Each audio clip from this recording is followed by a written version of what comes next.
بسم اللہ الرحمن الرحیم۔ ہو شافی بفضل خدا سوزاک کو پہلی خوراک سے آرام۔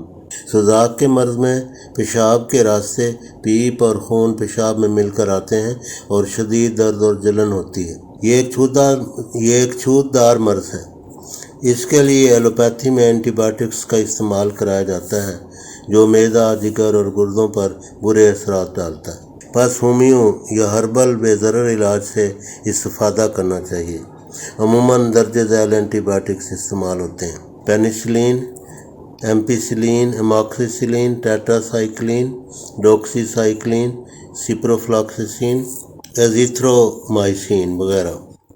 کسی ہومیو سٹور پر جائیں اور یہ ادویات لوکل یعنی کسی اچھی پاکستانی فرم کی بنی ہوئی خریدیں۔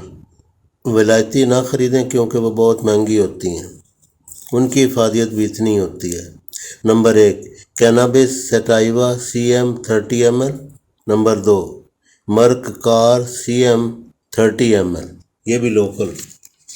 1 چمچ پانی میں نمبر 1 کے 10 قطرے ملا کر صبح نہار منہ پی لیں۔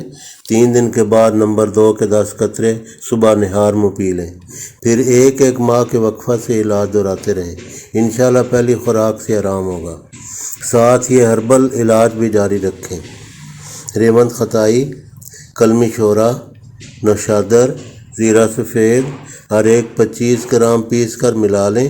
چوتھائی تا آدھی چمچ 2 تا 3 مرتبہ، یعنی چوتھائی سے آدھی چمچ دن میں 2-3 مرتبہ کچی لسی کے ساتھ یہ شربت بذوری معتدل ساختہ کرشی، اجمل، ہمدرد پانی میں ملا کر، یعنی پانی لیں اس میں وہ شربت بذوری ملا لیں اور اس کے ساتھ یہ 3 دفعہ استعمال کریں۔